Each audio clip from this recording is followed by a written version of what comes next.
Chapter 8. We found ourselves standing in a long, dark, cold corridor. I had my jacket on, but shivered anyway. It was freezing. "Why is it so cold?" I asked Steve. It was warm outside. "Old houses are like that," he told me. We started to walk. There was a light down by the other end, so the farther in we got, the brighter it became. I was glad for that. I don't think I could have made it otherwise. It would have been too scary. The walls were scratched and scribbled on, and bits of ceiling were flaky. It was a creepy place. It would have been bad enough in the middle of the day, but this was 10 o'clock, only 2 hours away from midnight. "There's a door here," Steve said, and stopped. He pushed it ajar, and it creaked loudly, and I almost turned and ran. It sounded like the lid of a coffin being tugged open.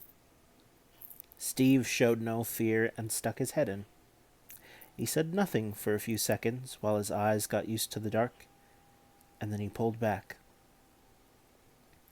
"It's the stairs up to the balcony," he said. "Where the kid fell from?" I asked. "Yeah." "Do you think we should go up?" I asked. He shook his head. "I don't think so. It's dark up there, no sign of any sort of light. We'll try it if we can't find another way in, but I think..." "Can I help you boys?" somebody said behind us, and we nearly jumped out of our skins. We turned around quickly, and the tallest man in the world was standing there, glaring down on us as if we were a couple of rats. He was so tall, his head almost touched the ceiling. He had bony hands. He had huge bony hands, and his eyes were so dark they looked like two black coals stuck in the middle of his face. "Isn't it rather late for two little boys like yourselves to be out and about?" he asked. His voice was deep and croaky as a frog's, but his lips hardly seemed to move. He would have made a great ventriloquist. "We..." Steve began, but had to stop, lick his lips before he could continue. "We're here to see the Cirque du Freak," he said.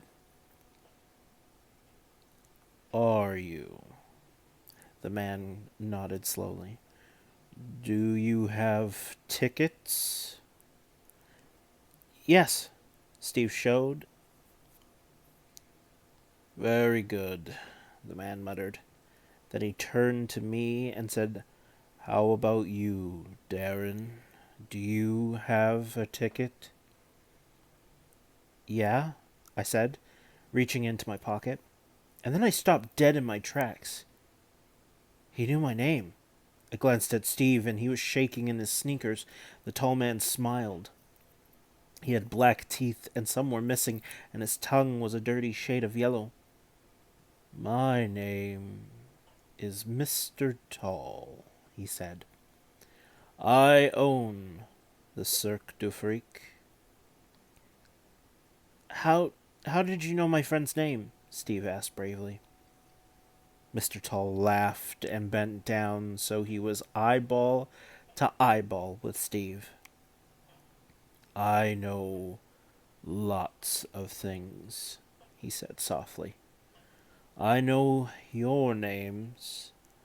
I know where you live. I know you don't like your mommy or your daddy." He turned to face me, and I took a step back. His breath stank to high heavens. "I know you didn't tell your parents you were coming here. And I know how you won your ticket." "How?" I asked. My teeth were shaking so much. I wasn't sure if he heard me or not. If he did, he decided not to answer, because next he stood up and turned away from us. "We must hurry," he said, beginning to walk. I thought he would take giant steps, but he didn't. He took short ones. The show is about to begin. Everyone else is present and seated. You were late, boys. You're lucky we didn't start without you. He turned a corner at the end of the corridor. He was only 2 or 3 steps in front of us, but when we turned the corner, he was sitting behind a long table covered with a black cloth that reached down to the floor. He was wearing a tall red hat now and a pair of gloves. "Tickets, please," he said. He reached out, took them, opened his mouth, and put the tickets in, and then chewed them to pieces and swallowed. "Very well," he said. "You may go in now.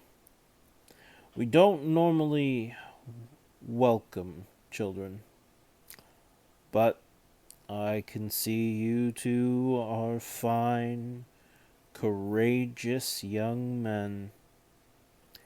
We will make an exception." There were 2 blue curtains in front of us, drawn across the end of the hall. Steve and me looked at each other and gulped. "Do we straight on?" Steve asked.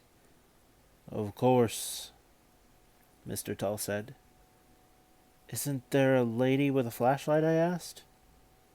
He laughed.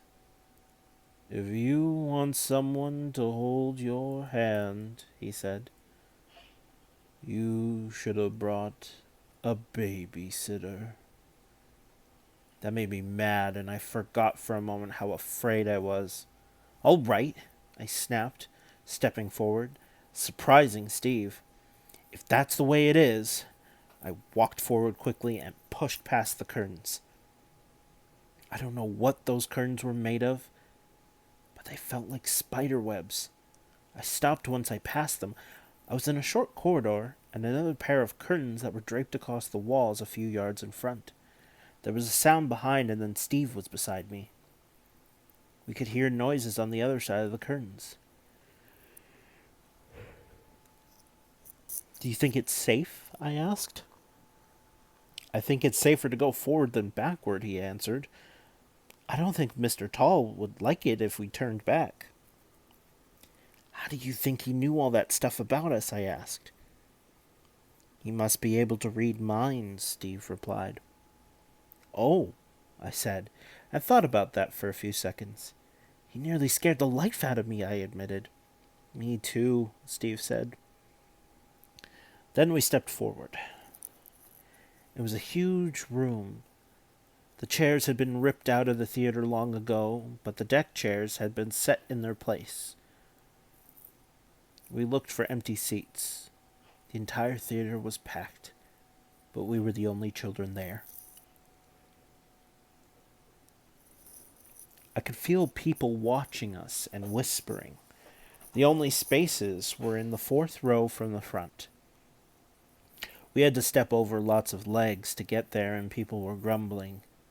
When we sat down, we realized they were good seats because we were right in the middle, and nobody was tall in front of us. We had a perfect view of the stage, and we could see everything. "Do you think they sell popcorn?" I asked. "At a freak show?" Steve snorted. "Get real. They might as well sell snake eggs and lizard eyes, but I bet anything you like, they don't sell popcorn." The people in the theater were a mixed bunch.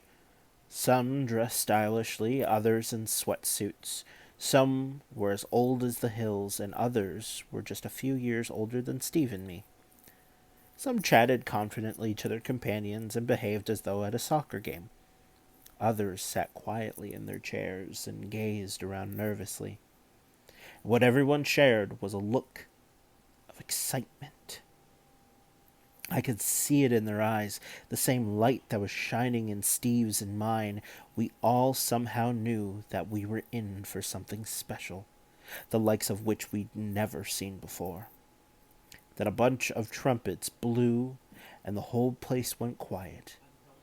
The trumpets blew for ages and ages, getting louder and louder, and every light went out until the theater was pitch black. I began to get scared again, but it was too late to leave. All of a sudden, the trumpets stopped and there was silence. My ears were ringing, and for a few seconds I felt dizzy.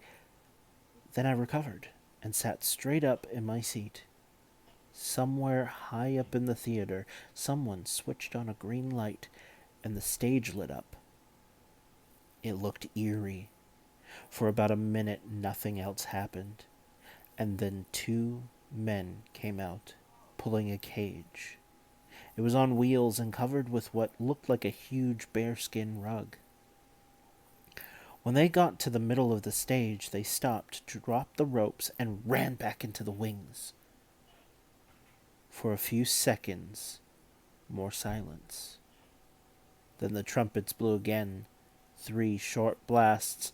The rug came flying off the cage, and the first freak was revealed. That is when the screaming began.